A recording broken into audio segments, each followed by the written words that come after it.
হজের মতো গুরুত্বপূর্ণ একটা ইবাদতের মূল কার্যক্রমগুলো সম্পন্ন করা, পালন করা তৌফিক দিয়েছেন। আল্লাহ রব্বুল আলামিনের বড় মেহেরবানি। আল্লাহ দরবারে কালেমাতুল হাদিয়া পেশ করে আলহামদুলিল্লাহ। আমাদের বাংলায় একটা কথা আছে, বিভিন্ন ক্ষেত্রে আমরা কথা বলে থাকি যে কোন জিনিস অর্জন করা যত কঠিন, রক্ষা করা তার চেয়ে বেশি কঠিন। আমাদের হজের সাথে একটা জিনিস ব্যাপকভাবে সম্পৃক্ত, অন্যান্য ইবাদতের সাথে এত বেশি এই সমস্যাটা জড়িত না। একটা হলো হজ, আর ক্ষেত্র বিশেষে যাকাত, ক্ষেত্র বিশেষে কোরবানি। এই তিনটা ইবাদত বেশি, সবচেয়ে বেশি এর মধ্যে হজ। যে জিনিসটা হজের সাথে বিপদ, একটা সমস্যা জড়িত আছে, সেই সমস্যাটা হলো হজের সাথে শিরকের একটা সম্পর্ক আছে।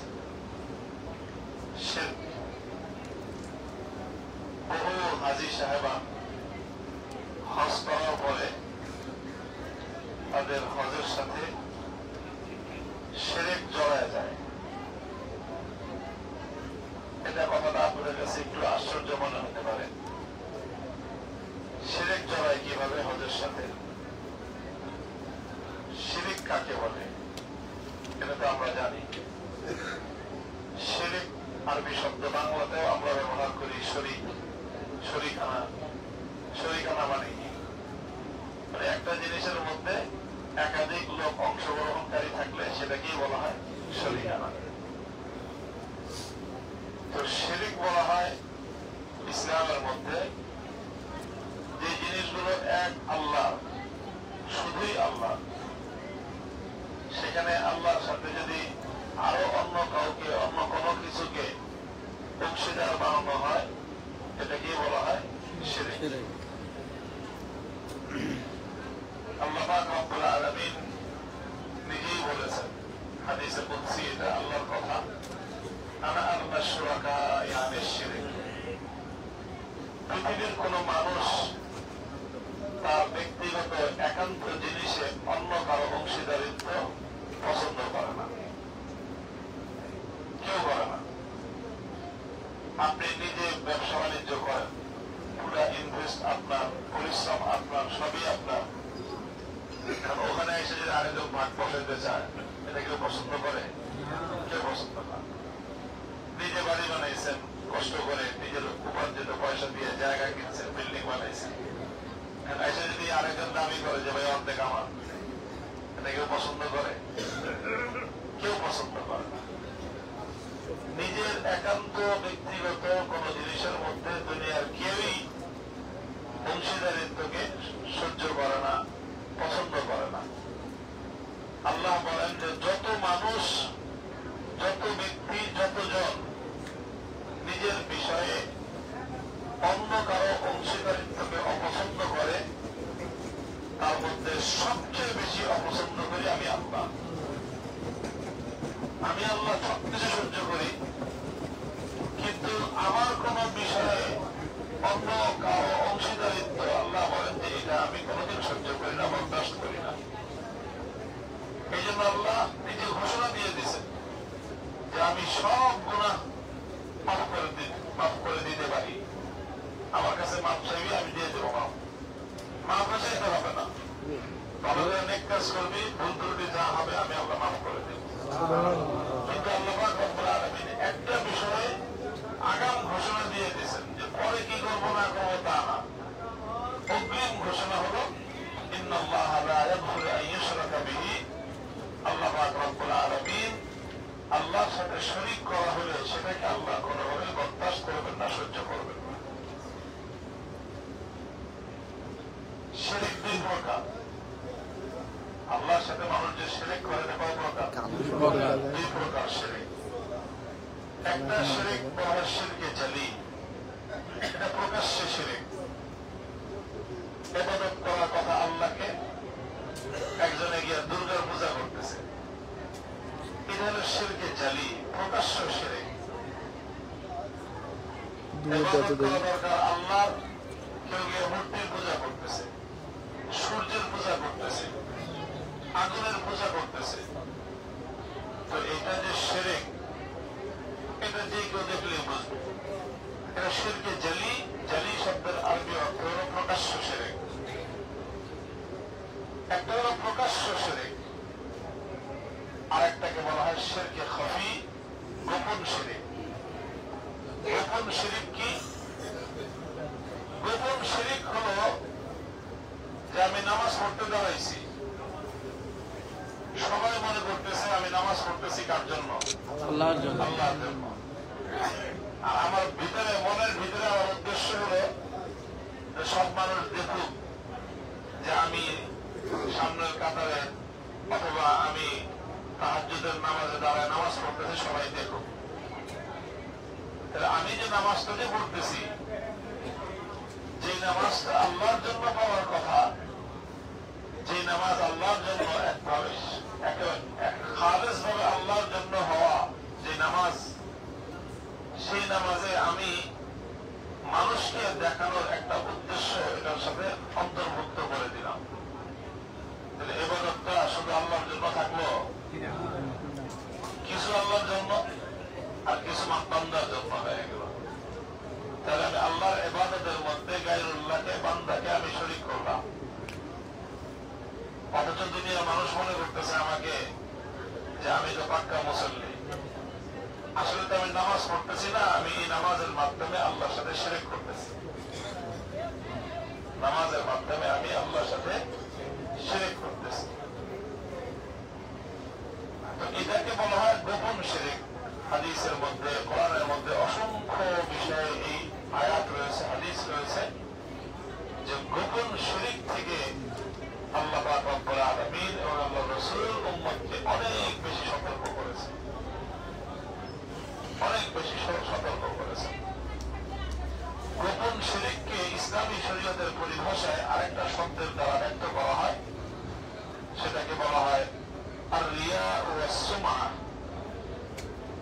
লোক দেখানো মনোভাব, মানুষের মধ্যে প্রসিদ্ধি অর্জন করার মনোভাব,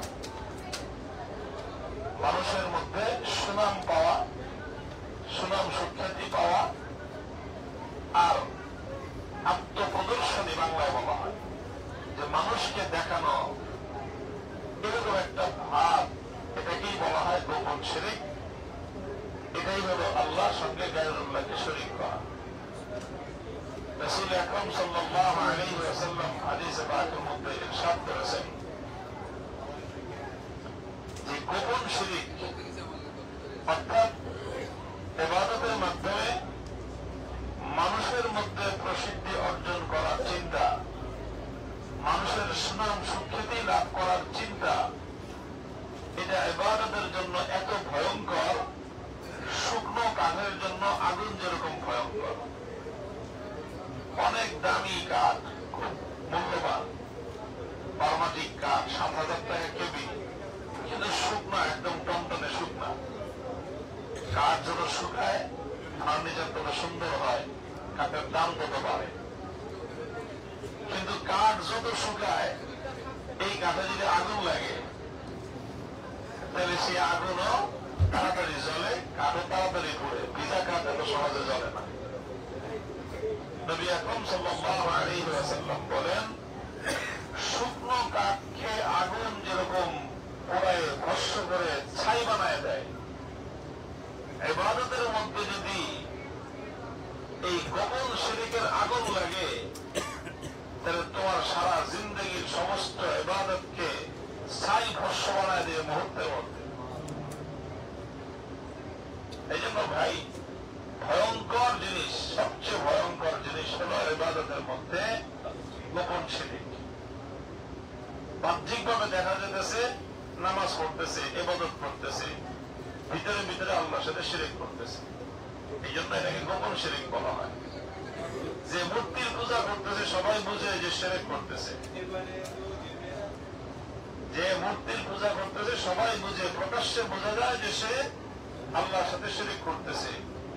আর কিন্তু যে নামাজ পড়ে মানুষের মধ্যে সুখ্যাতি অর্জন করার চেষ্টা করতেছে, সে নামাজের মাধ্যমে শিরক করতেছে। সে মূর্তির পূজা করে যে অন্যায় করতেছে, সে নামাজ পড়ে একই অন্যায় করতেছে।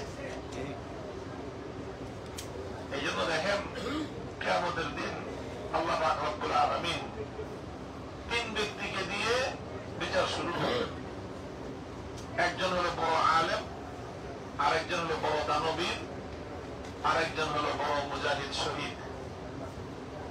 আল্লাহ পাক এই তিনজনকে ডাকবেন, দেখে জিজ্ঞাসা করবেন, আমি যে তোমাদেরকে অনেক নিয়ামত দিয়েছিলাম, তারপরে তোমরা আমার জন্য কি করছো? তো যে দানবীর, সে বলবে যে আল্লাহ, আপনি আমাকে সম্পদ দিয়েছিলেন, এই সম্পদটা আমি আপনার জন্য দুই হাতে মিলিয়ে দিছি, গরিবদের মধ্যে সমাজ সেবা করছি। আল্লাহ বলবেন যে হ্যাঁ, তোমার কথা ঠিক আছে, দুই হাতে মিলেছ, সমাজ সেবা করছো, অনেক গরিবকে দিছো, তুমি সব কথা তোমার ঠিক আছে, কিন্তু একটা কথা তোমার মিথ্যা। তুমি যে বললা আমার জন্য, এই কথাটা তোমার মিথ্যা। তুমি এটা করছো, কেন করছো? লিকাল আন্নাকা জাওয়াদ। তুমি এটা এই জন্য করছো যেন মানুষ তোমাকে সমাজ সেবক, দানবীর বলে খেতাব দেয়, মানুষের মধ্যে প্রসিদ্ধ। তুমি যেটার জন্য করছো, মানুষ তোমাকে দানবীর বলে স্লোগান দিছে, জিন্দাবাদ বলছে, তুমি যেটা করছো সেটা তো পেয়ে গেছো, আমার কাছে কি চাও তুমি? আজকে লক্ষ কোটি হাজার কোটি টাকা যে তোমার দান করছো, সদকা করছো, মানুষের জন্য, মানুষের উপকারে ব্যয় করছো, সেটার কোন বিনিময় তুমি আমার কাছে পাওয়া নাই, কারণ তুমি আমার জন্য করো নাই। এটা গেল প্রথম জনের মামলা শেষ। কাজী আমার কাছে তোমার কোন প্রাপ্তি নাই। এইবার শহীদ, তুমি কি করছো? আল্লাহ কি করলাম মানে? জীবনটা দিয়ে দিলাম আপনার লিগা, আপনার জন্য, আপনার রাস্তায় জিহাদ করে শহীদ হয়ে গেছি, জীবন দিয়ে দিছি, আর কি করবো আমি?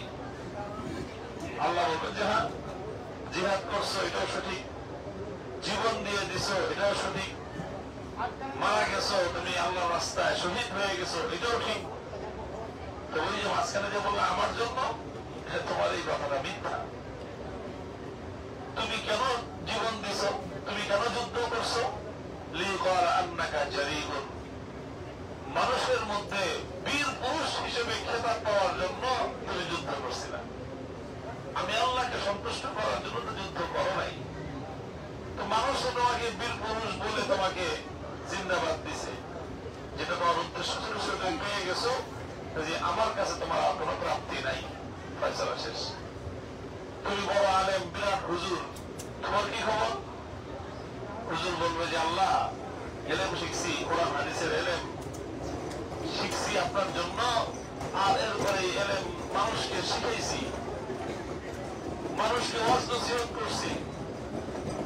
আল্লাহ বলবেন যে হ্যাঁ ঠিক আছে, সব কথাই ঠিক, এলেম শিখছো, কোরআন শিখছো, হাদিস শিখছো, মানুষকে শিখাইছো, মানুষকে নসিহত করছো, ওয়াজ করছো, সারা দেশের বহু মানুষের মধ্যে তুমি সব কিছু করছো, একটা কথা শুধু মিথ্যা বলছো, বাকি সব সত্য। তুমি যে বললা আমার জন্য করছো, এটা তোমার মিথ্যা। কেন করছো তুমি? লিকাল আন্নাকা আলিমুন। তুমি এই জন্য করছো এগুলো যেন মানুষের মধ্যে তোমার বিরাট আলেম হিসেবে তোমার খ্যাতি হয়, তুমি যেন মানুষের মধ্যে বিরাট বক্তা, বিরাট হুজুর, অনেক বড় আলেম, এইরকম নাম কামানোর জন্য তুমি করছো। কাজে তুমি যেটা করছো সেটা তো পাইছো, দুনিয়ায় তোমার বিরাট সুনাম সুখ্যাতি ছিল, মানুষের মধ্যে ফেমাস ছিল, মানুষের মধ্যে তোমার সুখ্যাতির অভাব ছিল না। কাজেই তুমি যেটার জন্য করছো সেটা তো পেয়ে গেছো, আমার কাছে কি চাও? আমার কাছে তোমার পাওয়ার কিছু নেই। এবার আল্লাহ ফেরেশতারা বলবেন, ফেরেশতাকে ডাক দিয়ে বলবেন যে এই শহীদ আর এই দানবীর আর এই হুজুর, এই তিনটারে ঠ্যাং উপরের দিকে দিয়ে ঝুলাই এদেরকে জাহান্নামের দিকে নিয়ে যাও। সারা দুনিয়ার মানুষ দেখো, সারা দুনিয়ার মানুষের সামনে দিয়ে তিনজনকে ঠ্যাং উপর দিকে দিয়ে ঝুলাই জাহান্নামের মধ্যে নিয়ে এদেরকে নিক্ষেপ করে জাহান্নাম উদ্বোধন করা হবে।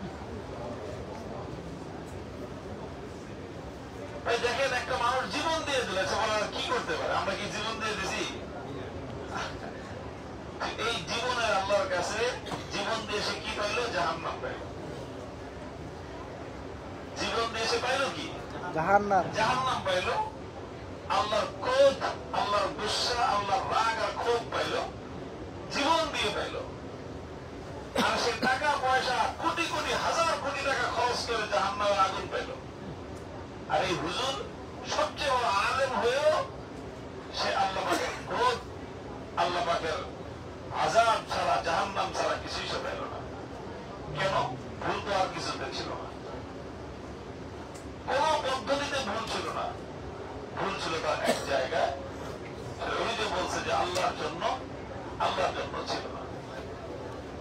আমার আব্বাজান মরহুম শাইখুল হাদিস আল্লামা আজিজুল হক রহমাতুল্লাহ আলাইহি, তিনি এই হজ উপলক্ষে কোন কথাবার্তা বলতে গেলেই এই কথাটা বলতেন। আমাদের দেশে অনেক মানুষ আছে, আমরা হজ করার আগে বিভিন্ন লোকজন, মানুষজন ব্যাপকভাবে আয়োজন করে দাওয়াত দিয়ে খাওয়ায়। তিনি হজে যাচ্ছেন, পত্রিকায় বিজ্ঞাপন দেয় যে অমুকে হজে যাচ্ছেন।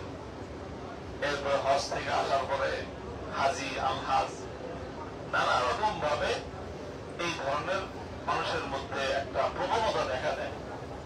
তিনি বলতেন যে এইটা হলো এমন একটা কাজ যে আল্লাহ পাক রব্বুল আলামিন যেই কাজটাকে সবচেয়ে বেশি অপছন্দ করেন, সবচেয়ে বেশি ঘৃণা করেন, আল্লাহ যেই কাজে সবচেয়ে বেশি রাগান্বিত ও ক্ষুব্ধ হন, এই হজের মধ্যে সেই কাজ সবচেয়ে বেশি হয়। নামাজের মধ্যে এতটা হয় না, কারণ নামাজ পড়লে কেউ বলে না যে আল মুসল্লি অমুক সাহেব বলে।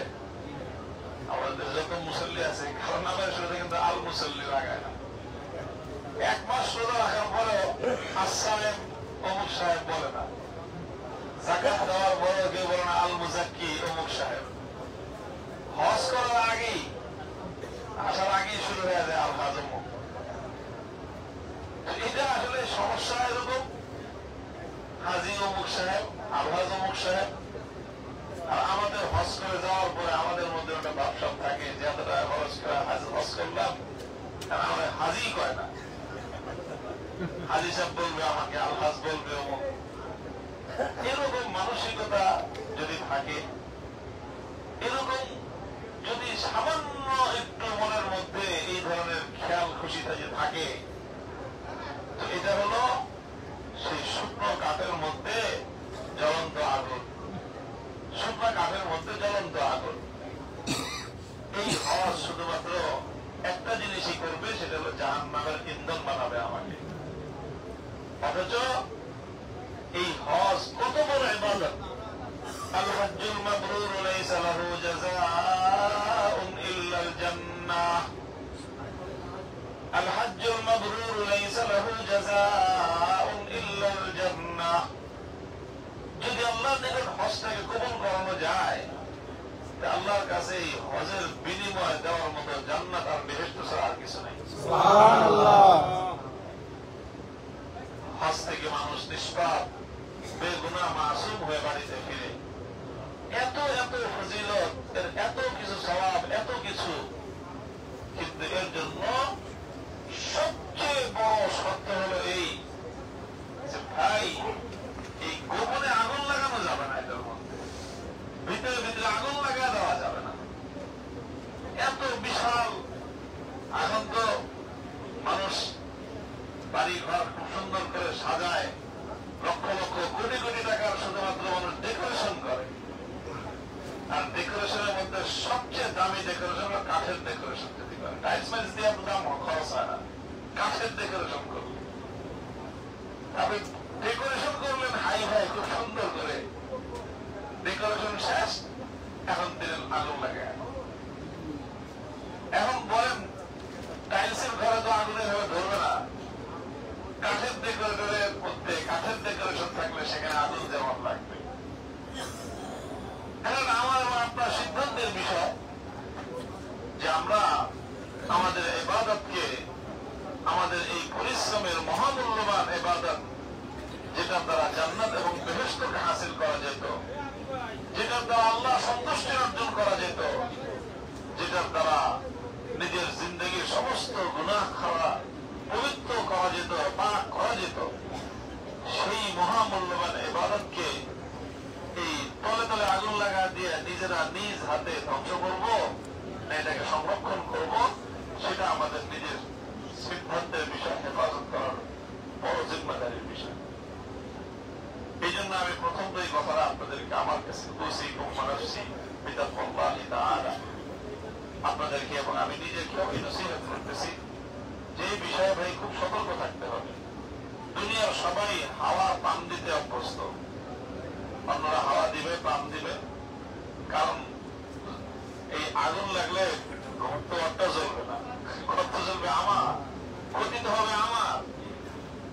চারিদিকে সবাই হাজি সাহেব বলে বলে আমাকে উস্কানি দিবে, আমাকে উস্কানি দিবে। মানুষ এত সচেতন না মানুষ, আর আমি এই উস্কানিতে যদি পা দেই আগুন লাগবে কিন্তু আমার ঘরে।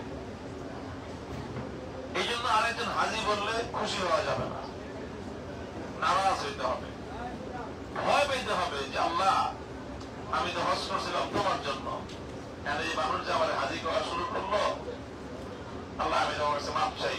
আমি এটা পছন্দও করি না, তারা না করো যে ভাই মাপ চাই তোমার কাছে, তুই আমার এই হজটা ধ্বংস করিস না, তুই আমার হাজি বলিস না, আলহাজ বলিস না।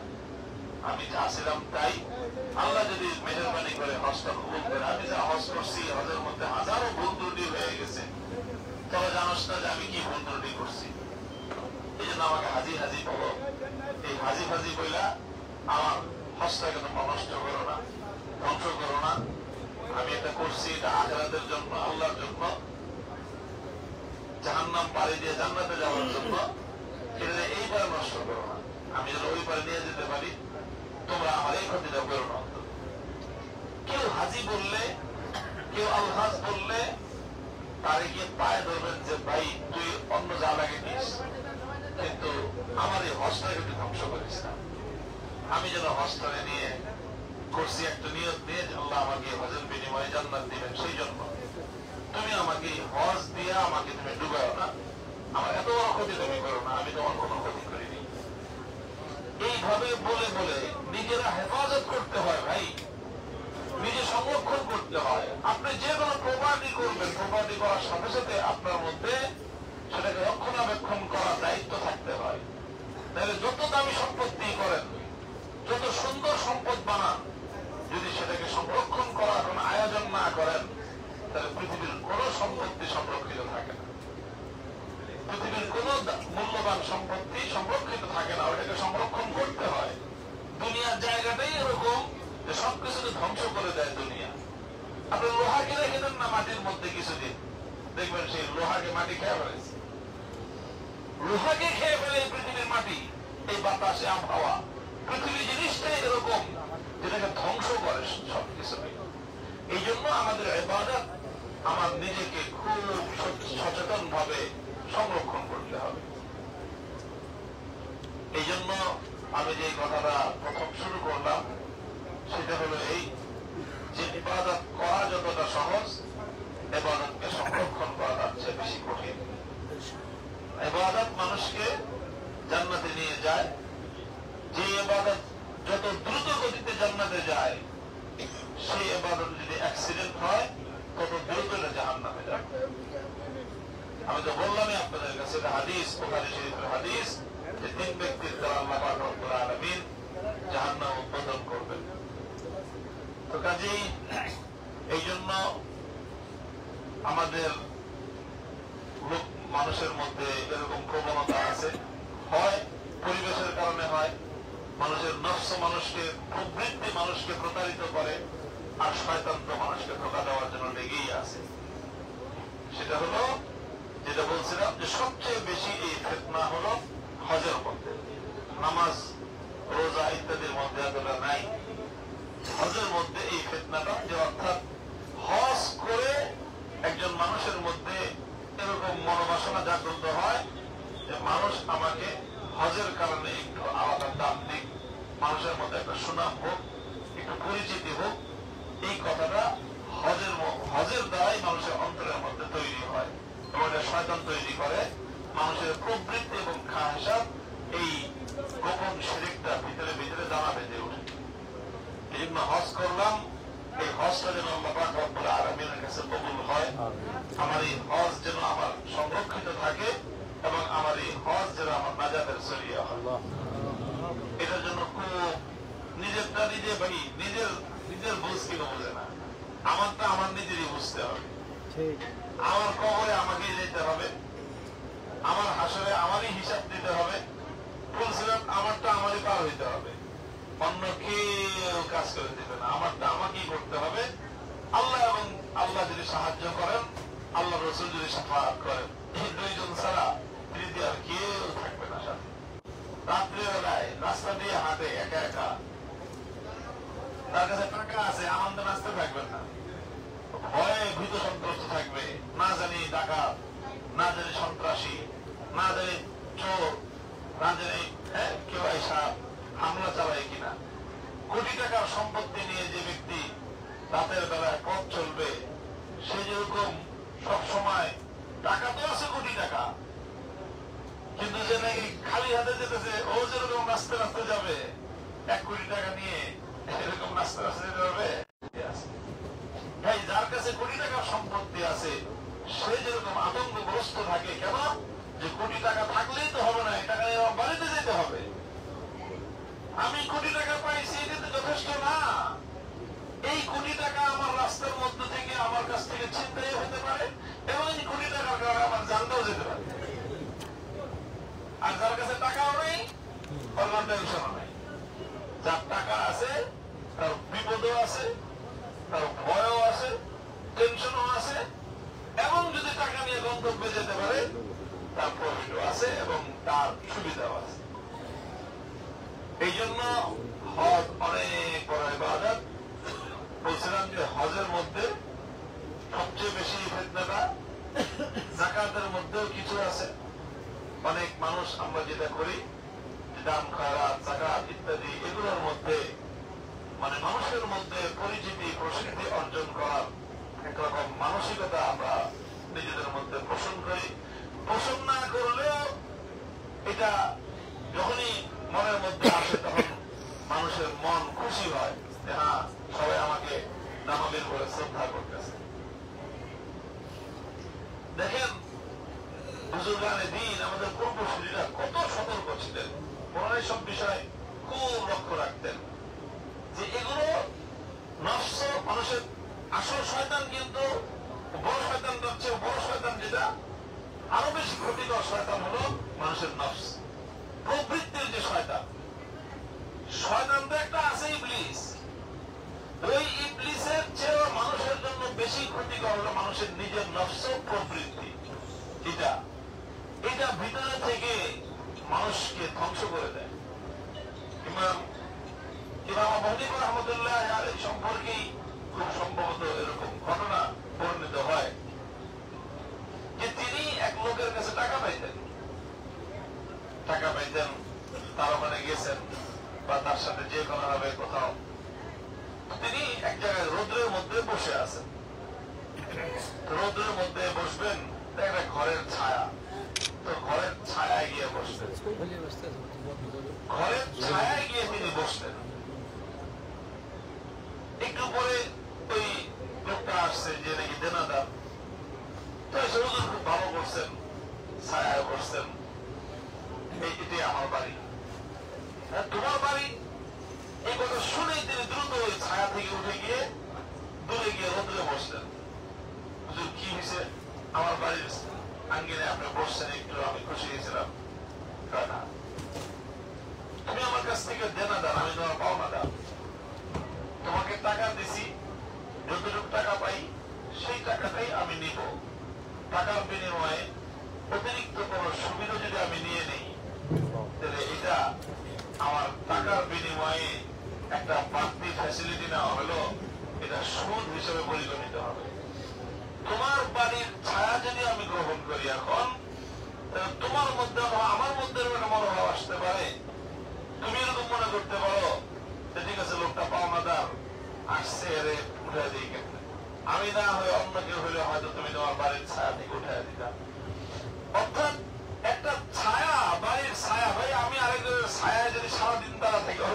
হবে না, তার বাড়ির কিছু ক্ষয় হবে না।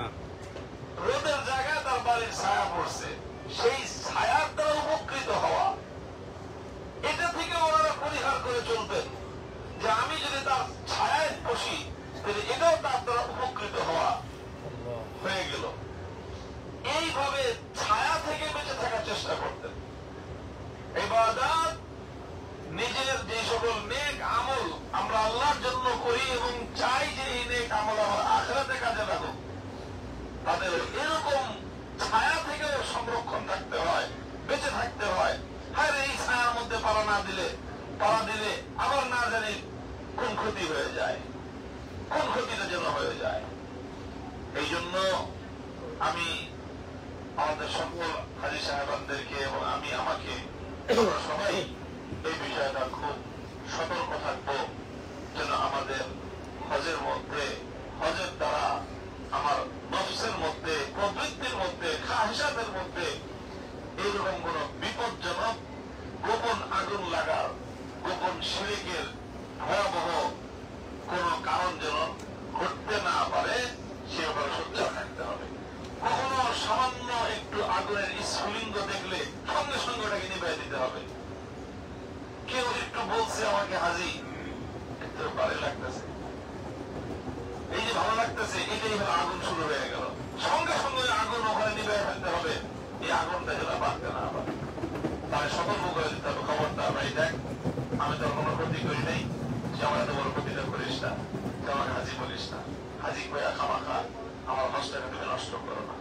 এরকম যদি আমরা মানসিকতা রাখতে পারি, ইনশাআল্লাহ আল্লাহ পাক রব্বুল আলামিনের কাছ থেকে হয়তো আমরা আল্লাহর কাছ পর্যন্ত যাওয়া পর্যন্ত আমাদের এই ইবাদতটা যেন সংরক্ষিত থাকে। এই একটা কথা আমি বললাম আমাদের সকলের জন্য। দ্বিতীয় একটা কথা,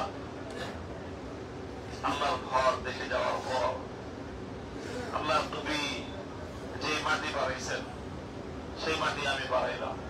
শুধু যে মাটিতে শুধু নবী বাড়াইছেন তা না, এই মক্কার এমন কোন মাটির এমন কোন ইঞ্চি জমি আছে যেখানে নবীজির ঘাম ঝরে নাই।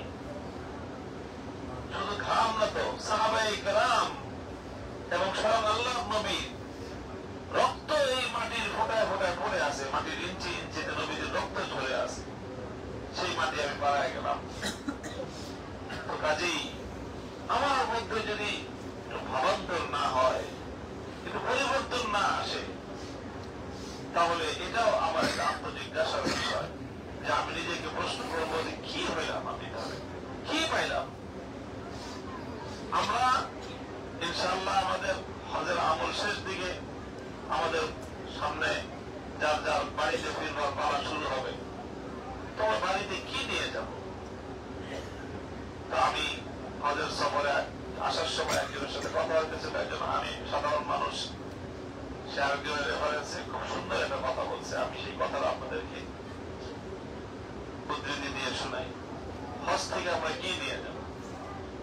বলছে হজ থেকে প্রথম যেটা নিব সেটা আমাদের আদি পিতা আদম আলাইহিস সালামের তওবা। আদম আলাইহিস সালামের ঘটনা আমি আপনাদের শুনেছিলাম ওদিন আরাফার মাঠে, যে এই আরাফা এবং ওয়াদি নামানকে কেন্দ্র করে এবং আরাফাকে কেন্দ্র করে আদম আলাইহিস সালামের তওবাকে আল্লাহ পাক রব্বুল আলামিন কবুল করেছেন। তাই এরকম আদম আলাইহিস সালামের মতো খাঁটি দিলের তওবা যেন আমি করতে পারি। আদম আলাইহিস সালাম তো বড় কোনো ভুল করেন নাই। আসলে কি করছেন?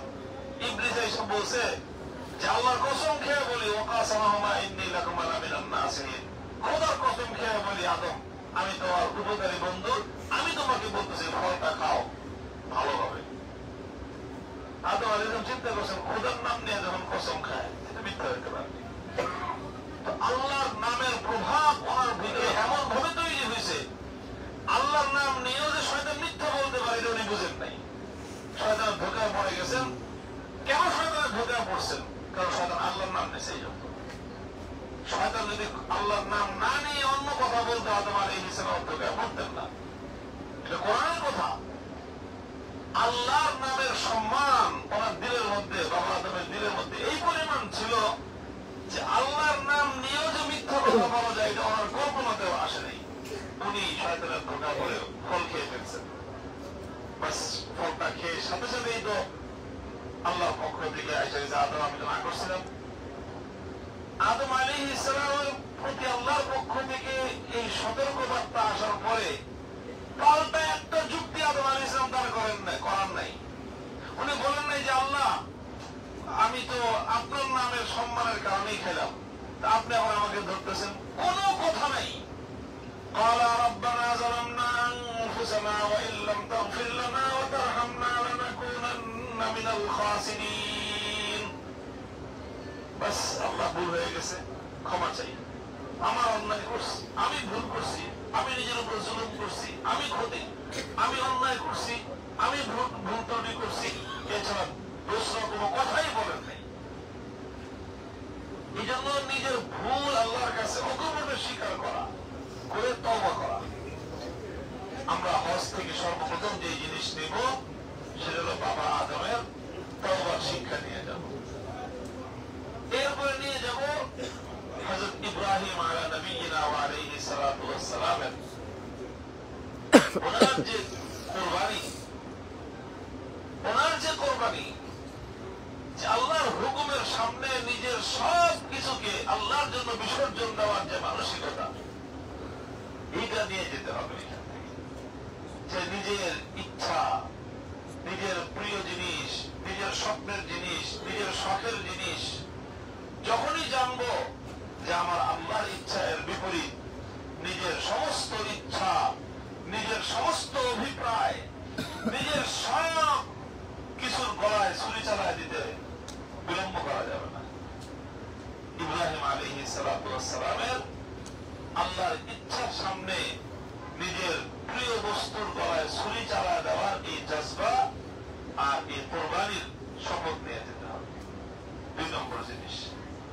3 নম্বর যেটা নিতে হবে, হজ থেকে মা হাজেরা তিনি যেই কাজটা করলেন, আল্লাহু আকবার, একটা ছোট্ট সন্তান জন্ম দিয়েছেন মাত্র, সদ্য প্রসূত সেই সন্তানকে নিয়ে একটা জনমানবহীন কোন মানুষ নাই, এক ফোঁটা পানি নেই, খাবার থাকবে তো দূরের কথা, মক্কার এই মাটিতে তো কোনো কিছু উৎপন্নই হয় না, এক ফোঁটা পানি পর্যন্ত নাই, সেই জায়গায় রেখে যেতেছেন। যাওয়ার সময় তিনি শুধু ইব্রাহিম আলাইহিস সালামকে জিজ্ঞাসা করলেন যে আপনাকে এই মাহমুদরে এখানে ফলায় ছেড়ে যাওয়ার কথা আল্লাহ বলছে? ইব্রাহিম আলাইহিস সালাম বললেন যে হ্যাঁ আল্লাহ বলছে। ব্যাস, তিনি এই কথার পর আর কোনো কথা বলেন না। আল্লাহ যদি বলে থাকে বাস আমি আল্লাহ হুকুমের সামনে, আল্লাহ যদি বলে থাকেন বাস আমি নিজেকে আল্লাহর হাতে ছেড়ে দিয়ে সবর করলাম। এই সবরের শিক্ষা নিয়ে যেতে হবে মা হাজেরা। আল্লাহ পাক রব্বুল আলামিন ইব্রাহিম আলাইহিস সালামের মাধ্যমে যখন ইসমাঈলকে জানাইলেন যে এই তোমাকে তো আল্লাহ জবাব করতে বলছেন, হযরত ইসমাঈল আলাইহিস সালাম ওনার বাবাকে কি বললেন? সাতাজিদুনি ইনশাআল্লাহু মিনাস সাবিরিন। আপনি জবাব করে দেন বাবা, একটু চিন্তা করেন না, আপনি আমাকে নিয়ে কোনো টেনশনই করেন না, আমি এতে কোনো কষ্ট পাবো না, আপনি আল্লাহর হুকুমের সামনে আমাকে জবাব করে দেন। এই যে ইতাআত, আল্লাহর হুকুমের আনুগত্য, আল্লাহর হুকুমের আনুগত্য, ইসমাঈল আলাইহিস সালাতু ওয়াস সালামের এই ইতাআত নিয়ে যেতে হবে এখান থেকে। আর কি নিয়ে যেতে হবে? এই যে মিনায় এসে বসে রয়েছি, আর এখানে নানা রকম খোঁজ গল্প করতেছি, বাড়িতে দিয়ে কি করবো সেই প্ল্যান করতেছি, নিজেরা সানরাইজ মানাইলাম কালকে, আর আজকে ঈদের দিন মানে ভালো কথা। হযরত মুহাম্মদুর রাসূলুল্লাহ সাল্লাল্লাহু আলাইহি ওয়াসাল্লাম এই মিনার প্রান্তে প্রান্তে ঘুরে বেড়াইতেন হজের মৌসুমে। কিসের জন্য? একটা মানুষ এরকম পাওয়া যায় যে আমার কাছ থেকে এই কালেমার দাওয়াতটা গ্রহণ করবে। রাসূল সাল্লাল্লাহু আলাইহি ওয়াসাল্লাম এই মিনার পথে প্রান্তরে ঘুরতে ঘুরতে ঘুরতে ঘুরতে কোথায় সেই পাহাড়ি গিরিপথ দিয়ে ভিতরের দিকে গিয়ে একদম লোক পাইছেন, তাদেরকে দাওয়াত দিয়েছেন, তারা মক্কা থেকে ইসলাম মদিনায় নিয়ে গেছেন। রাসূল সাল্লাল্লাহু আলাইহি ওয়াসাল্লামের এই দাওয়াতের মেহনত এই মিনার মাঠেই কার্যকর হয়েছে। আর এই মিনার থেকে দাওয়াত সারা দুনিয়াতে সম্প্রচারিত হয়েছে, সারা দুনিয়া সম্প্রসারণ হয়ে সারা দুনিয়ার দিন জিন্দা হয়েছে। সুবহানাল্লাহ। নবী করিম সাল্লাল্লাহু আলাইহি ওয়াসাল্লামের দাওয়াতের জজবা নিয়ে যেতে হবে এখান থেকে। আদম আলাইহিস সালামের তওবা, ইব্রাহিম আলাইহিস সালামের কুরবানি, মা হাজেরার সবর, ইসমাঈল আলাইহিস সালামের ইতাআত এবং আনুগত্য, মুহাম্মদুর রাসূলুল্লাহ সাল্লাল্লাহু আলাইহি ওয়াসাল্লামের দাওয়াত, আর মক্কার জমজম, মদিনার খেজুর। এই হলো প্যাকেজ। আর বাকি যা কিনছেন, লাগেজ ভরছেন, সব বেকার জিনিস। এই হলো এখান থেকে নিয়ে যাওয়ার প্যাকেজ। মক্কা মদিনায় আসছি, এই হলো প্যাকেজ। এর বাইরে যা করছেন তা করি না, কিন্তু ওগুলো কোনো কামের জিনিস না, ওই সব বেকার জিনিস। এই ছয়টার বাইরে যা আছে সাতটা জিনিস: আদম আলাইহিস সালামের তওবা, ইব্রাহিম আলাইহিস সালামের কুরবানি, হাজেরা রাদিয়াল্লাহু আনহার সবর, ইসমাঈল আলাইহিস সালামের ইতাআত, মুহাম্মদুর রাসূলুল্লাহ সাল্লাল্লাহু আলাইহি ওয়াসাল্লামের দাওয়াত, জমজমের পানি, মদিনার খেজুর। আল্লাহ পাক রব্বুল আলামিন আমাদেরকে তৌফিক দান করেন, এগুলো নিয়ে যাবো আর এই হেফাজত করার চেষ্টা করব। আল্লাহ যেন আমাদেরকে তৌফিক দান করেন। আমিন।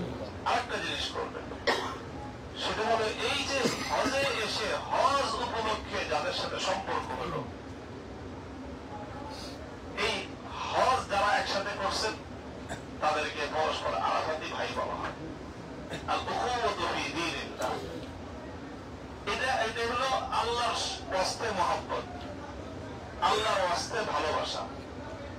মান আহাব্বা লিল্লাহি ওয়া আবগাদা লিল্লাহি ওয়া আতা লিল্লাহি ওয়া মানা লিল্লাহি ফাকাদ ইসতাকমালাল ঈমান।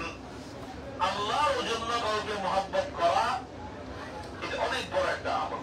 কিয়ামতের দিন আল্লাহ পাক 7 শ্রেণীর মানুষকে যে আরশের ছায়ার নিচে জায়গা দিবেন, ইয়াওমা লা জিল্লা ইল্লা জিল্লুহু, আল্লাহর আরশের ছায়া ছাড়া কোনো ছায়া থাকবে না।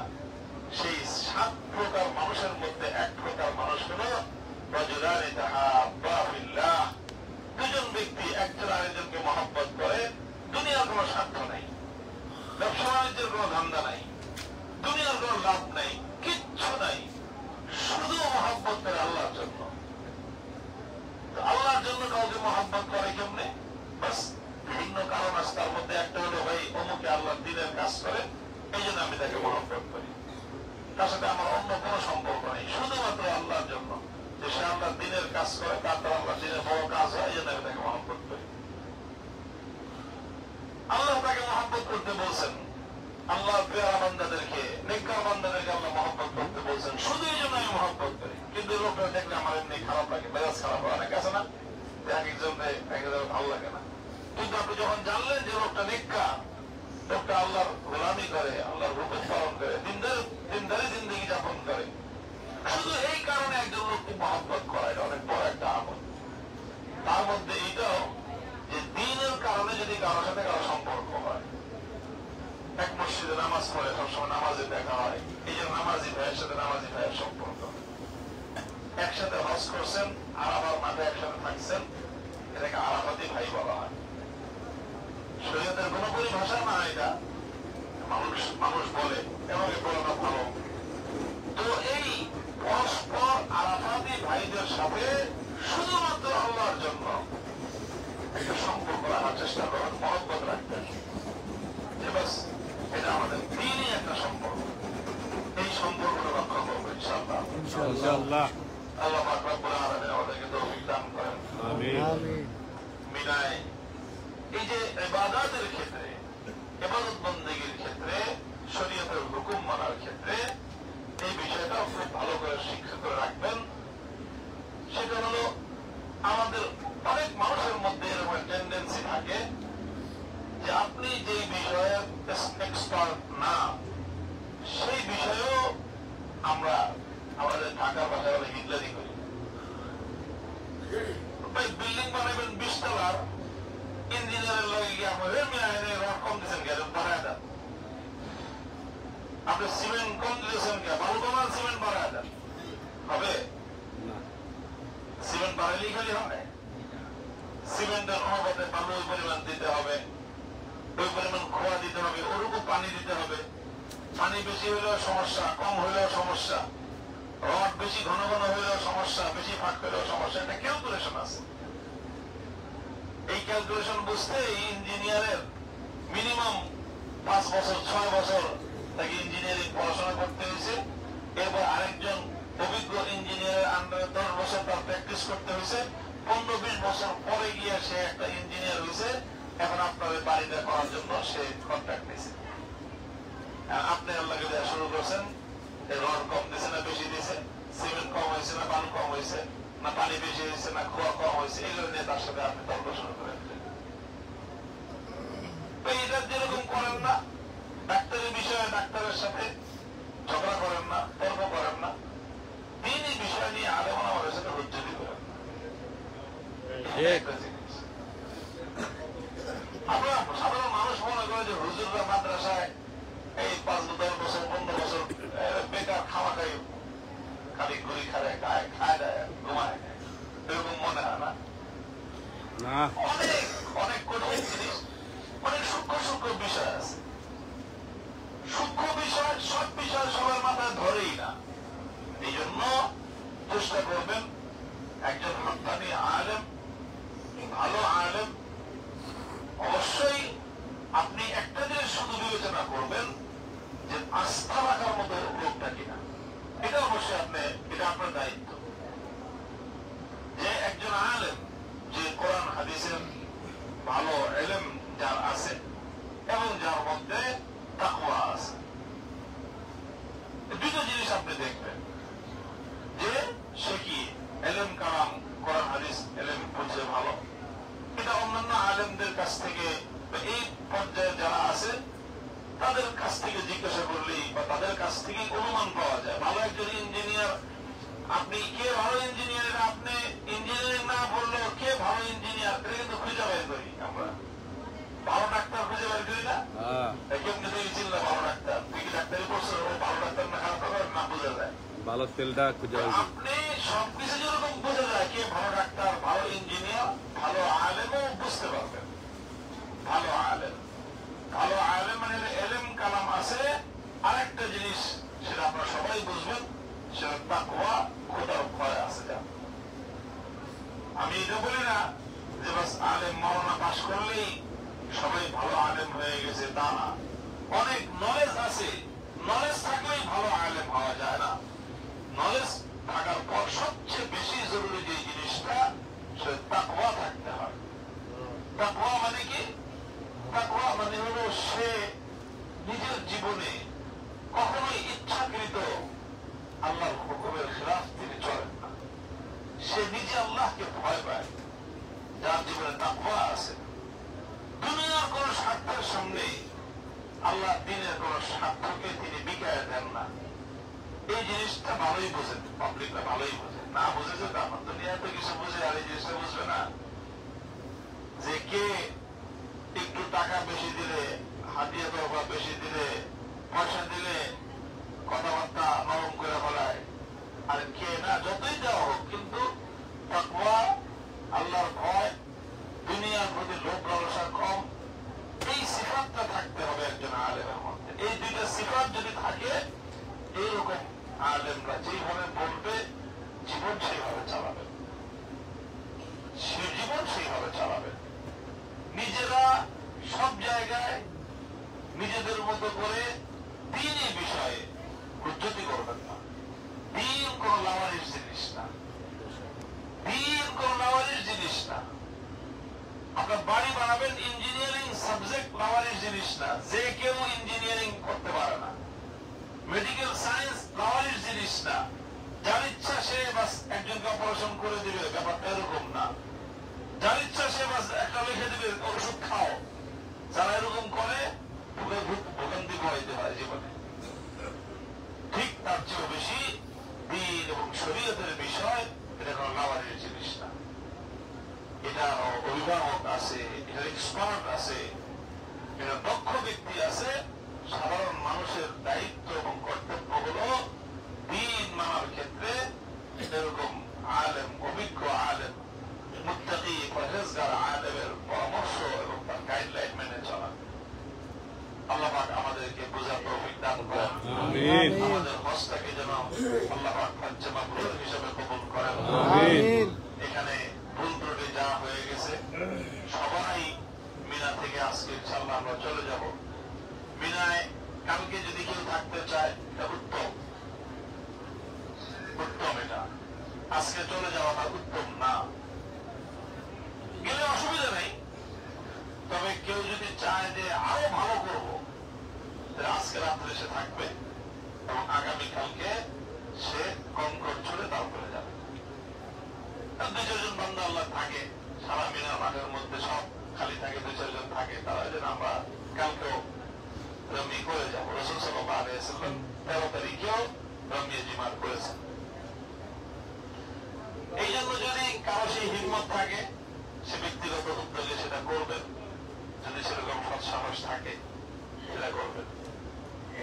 আর যদি আজকে চলে যেতে চান, ومن تعجل في يومين فلا إثم عليه ومن تأخر فلا إثم عليه لمن اتقى। যদি তৃতীয় দিন কেউ থাকতে চায়, চতুর্থ দিন, ومن تعجل في يومين فلا إثم عليه, ইয়মুন নাহারের পরে 2 দিনে যারা করবে তাদের কোনো সমস্যা নাই।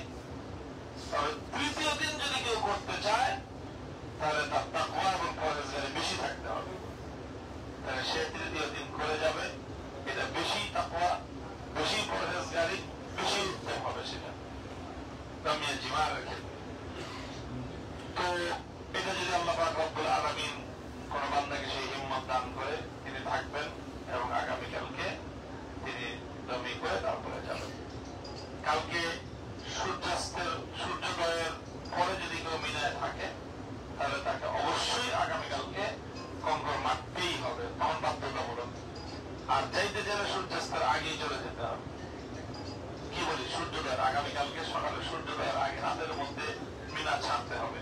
আর যদি মিনায় থাকতে থাকতে কালকে সকাল হয়ে যায় তাহলে কঙ্কর না চলে যেতে পারবে না। আল্লাহ পাক রব্বুল আলামিন আমাদের হজের সমস্ত আমালগুলোকে কবুল করেন। আমিন। হজ থেকে যাওয়ার পরে টাকা পয়সার হিসাবও করতে করেন না। এটা কার কি খরচ হয়েছে, বাকি 2-4 দিন মক্কায় থাকবো, অন্য কারো কাছ থেকে এই টাকা পয়সা এই সমস্ত হিসাব কিতাব করবেন না, নিবেন না, পেশাল করবেন না।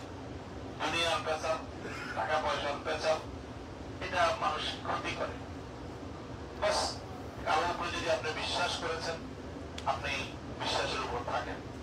সে যদি আপনার বিশ্বাস ভঙ্গ করে থাকে, সে তার খোদার সাথে বুঝবেন।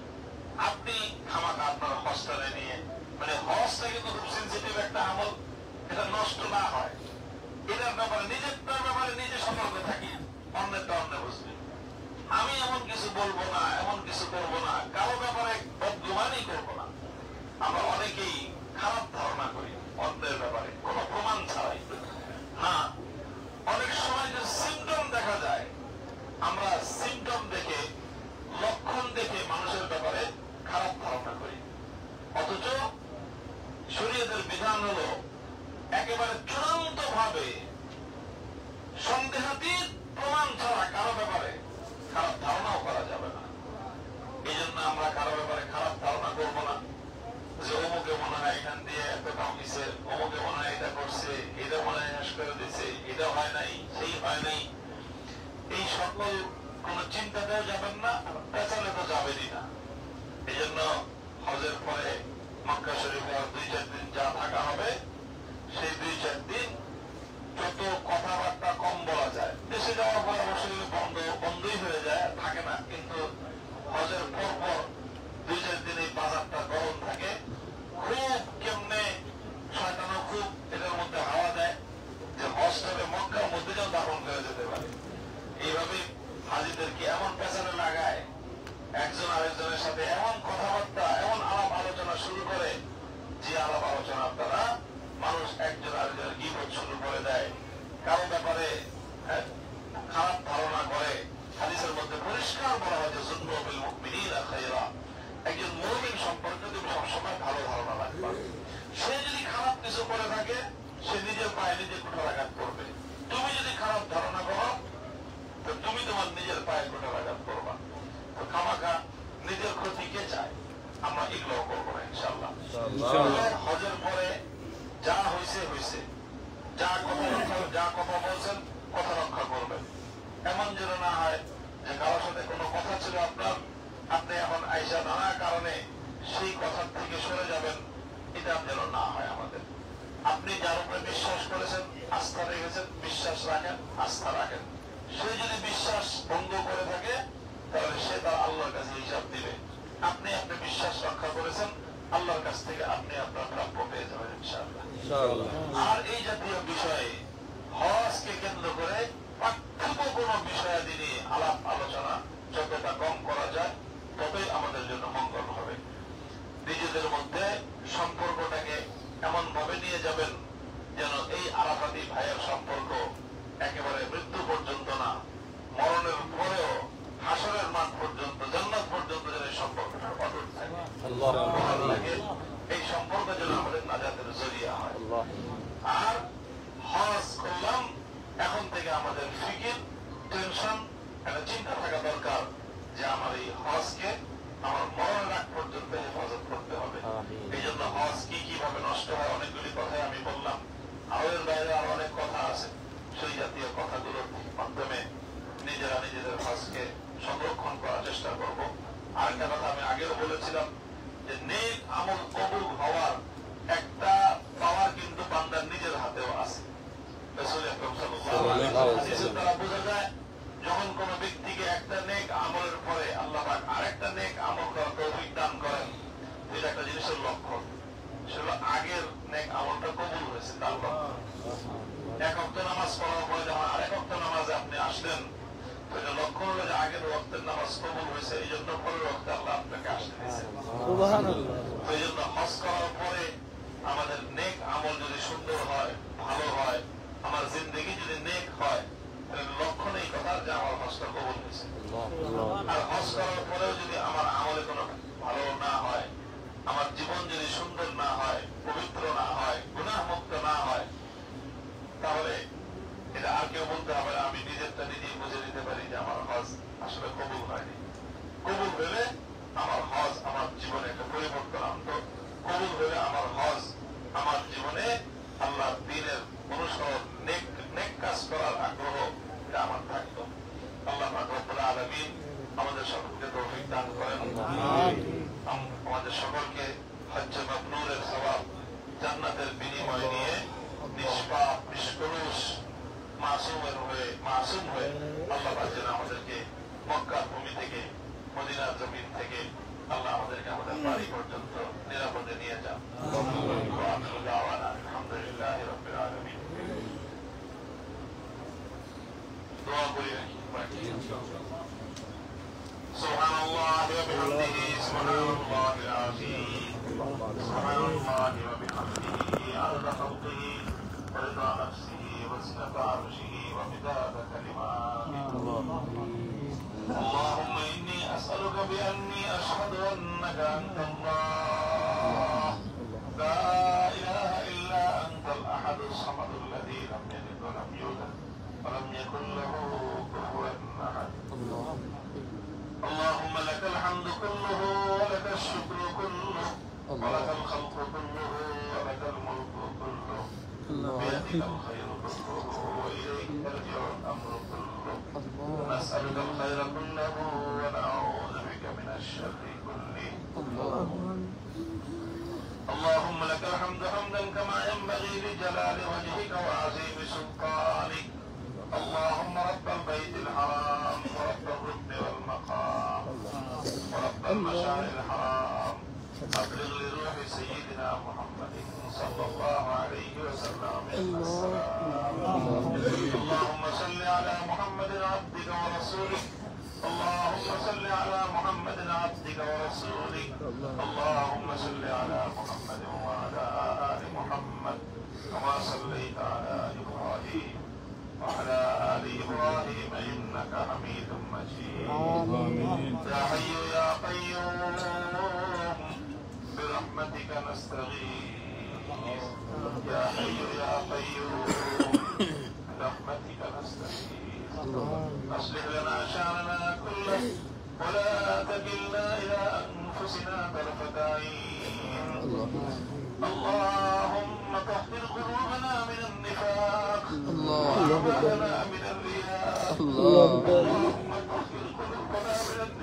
الله وما لنا من الرياء وأنزل لنا من الكذب وأجلنا من الخيانة فإنك تعلم خائنة الأعين وما تخفي الصدور إله العالمين رب العالمين معبود مولاي پاک اللہ مہربانی کرے تمہیں تمہارا کام کر بیت اللہ دحیث اللہ بیت القام ورمانی تمہیں حفظ اللہ সর্বপ্রথম এবং সবচেয়ে দামি জায়গা পবিত্র মক্কার জমিনে আল্লাহ তুমি আল্লাহ মিনা থেকে আরাফা আরাফা থেকে মুজদালিফা মুজদালিফা থেকে আবার মিনা আবার বাইতুল্লাহ সাফা মারওয়া সব তুমি ঘুরাইলাম আলী ইলাহুল আলামিন রব্বুল আলামিন আল্লাহ হজের মতো মহান ইবাদত তুমি আমাদেরকে তৌফিক দিয়েছো আমিন ইলাহুল আলামিন রব্বুল আলামিন আমরা তোমার সাহায্য চাই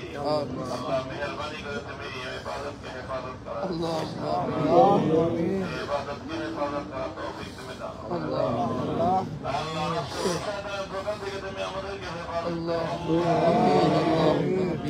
نفس الشيطان حفاظت كر الله نفس الشيطان كريما راحما رحمة باشد شفاعت خارما بيكنا نگذشت برما ساعته با حضور دل نکرد الفاتح العالمين رب العالمين نفس الشيطان القسم مفاجد في جاي بابا الله তুমি গায়েবী ভাবে আমাদেরকে সাহায্য করো আল্লাহ আল্লাহ তুমি আমাদেরকে নুসরত করো আল্লাহ ইয়া আলামিন রব্বুল আলামিন আল্লাহ জানি না কখন কার মরণ রেখেছে আল্লাহ আল্লাহ মরণের পরে কবর হাসর পুলসিরাত বরকলি গাড়ি করে পার হবে ইয়া আলামিন তোমার রহমত সামনে আগে